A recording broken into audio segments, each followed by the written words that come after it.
In the depths of night, haunting memories plague a tormented soul. The nightmares aren't about the bomb itself, they're about the waiting. In a tiny room with nothing but a Geiger counter for company, the radiation had been insurmountable, unsurvivable. They call it the walking ghost phase, that peculiar time when you feel alive despite death's inevitable approach.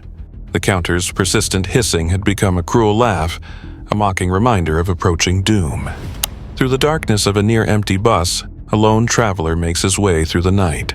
The few other passengers pay no mind to the stranger among them, their own exhaustion keeping them from offering second glances. The night belongs to him now, as the vehicle pulls into a small town whose name hardly matters anymore. Something stirs within his skull, an uncomfortable sensation that won't be ignored. Bruce Banner lives a simple life now, or at least he tries to. Owning nothing but the clothes on his back, he moves from place to place, surviving on whatever money he can gather. His needs are basic: bus tickets, occasional showers, and simple meals at places like the Busamad Diner where he now sits. He savors every bite of his sunny-side-up eggs, appreciating the simple pleasure of salt on white, pepper on yolk, the golden richness lingering on his tongue. In quiet moments like these, his educated mind wanders to philosophical realms. He contemplates the Jungian view of sensation as an ego function. The conscious mind's focus on physical stimuli as scientific evidence of existence.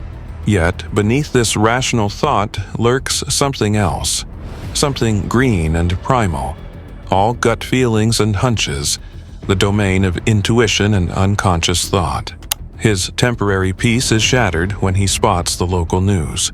Reporter Amanda McGee's headline in the Arizona Herald asks the burning question: is Bruce Banner alive? The itch returns, buzzing insistently in his skull. He walks the earth searching for ways to bring justice, to atone for his sins. But now he's being noticed. It's only a matter of time before authority comes looking, drawn by these mysterious deaths they claim are nothing to worry about. A gut feeling tells him his simple life is about to become considerably more complicated. In a dimly lit bar adorned with Halloween decorations, a simple conversation about statistics unveils a darker truth. The locals speak of grief, not just ordinary loss, but something that spreads through their small town like a contagion. The pattern repeats itself everywhere, they say, as people lose someone, bury them, and fall into their own spiral of grief. The whole town would soon be consumed by this chain of sorrow. But when did it begin? The answer lies with a young man named Del Fry, their hometown quarterback hero. His father, a doctor who had pioneered some kind of medical cancer treatment, had been wealthy and respected. But something went wrong, an embolism, they said, and the town never recovered from losing their golden boy. The itch in Banner's skull intensifies as he learns of the radiation treatment, focusing now on a single critical point. Walking the winding path to Old Peak Cemetery, Banner contemplates a complex question about mortality. As a nuclear physicist, he understands the science, but some puzzles challenge even genius itself. Standing before a fresh grave, he recognizes the beginning of this chain of mysterious sickness, a pattern that starts with burying the dead. Something in the air and soil triggers a horrifying realization. The gamma radiation emanating from the grave would appear as simple food poisoning at first, before the white blood cells begin to fail. Banner frantically makes a call from a payphone, trying to warn of the danger. But who would believe a warning from a dead man's number? The EPA wouldn't send a radiological emergency team for what seemed like just a flu outbreak. As the sun sets behind distant mountains, he spots a flash of green that demands investigation. He's certain it wasn't a trick of light. It was something that required closer examination. Following the rocky path to a cave well off the beaten track, Banner knows that the night ahead belongs to him and to whatever waits in the darkness beyond. Deep in the moonlit cave, Banner discovers a horrifying sight: bodies, their faces frozen in final moments of agony. Among them lies Dr. Fry, the man whose story had started this tragic chain.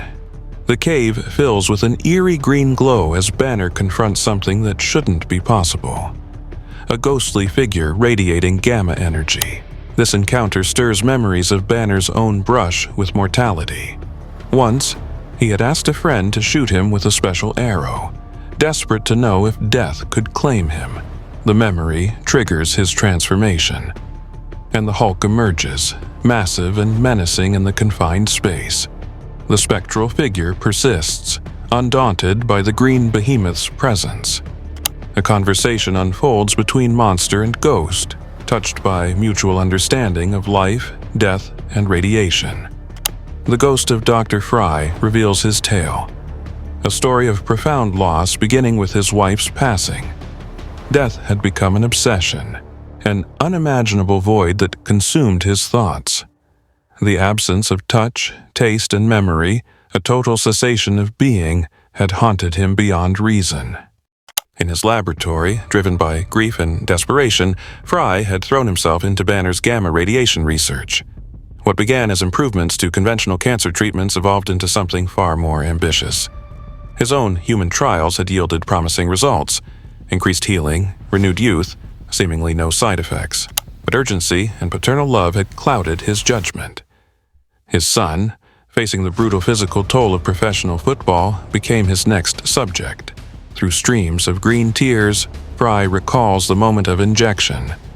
His son's confusion, the dizziness that was supposed to pass. A green door had opened, and something else had walked through, something that would change everything forever. The tragic truth of Del Fry's son unfolds in the eerie green glow of the cave. His desperate cries for help echo through the darkness as something emerges from below. Death came in seconds, the gamma-irradiated serum destroying him from within. The horror of that moment had trapped Dr. Fry in his house, unable to speak of what he'd witnessed, alone with the terrible knowledge of what his creation had done. The Hulk confronts this spectral figure caught between worlds, what Banner recognizes as a walking ghost phase of radiation poisoning. Their conversation turns bitter as the Hulk realizes the cruel irony. A man who feared death so much that he now exists in an endless state between life and death. His radioactive remains poisoning everyone who comes to mourn. Below the cemetery grounds, where 6 feet of earth cannot contain the radiation, the chain of grief spreads like a contagion. Each mourner who approaches becomes the next victim, creating new spirits to be mourned in an endless cycle. The Hulk, facing this twisted reflection of his own condition, knows that Fry has made his bed in this terrible limbo. Through the darkness of the cave, Fry's spirit begins to understand the horror of what he's created. His fear of death has created something far worse, an endless cycle of suffering. The Hulk, for all his rage and power, recognizes something he doesn't want to become. A being trapped between life and death, spreading only pain and destruction. Under the cold moonlight, the confrontation reaches its climax. The cave becomes a battlefield of green energy as the Hulk faces not just another monster, but a dark mirror of scientific ambition gone wrong. Both beings, transformed by gamma radiation, locked in a struggle that will determine whether this chain of grief can finally be broken.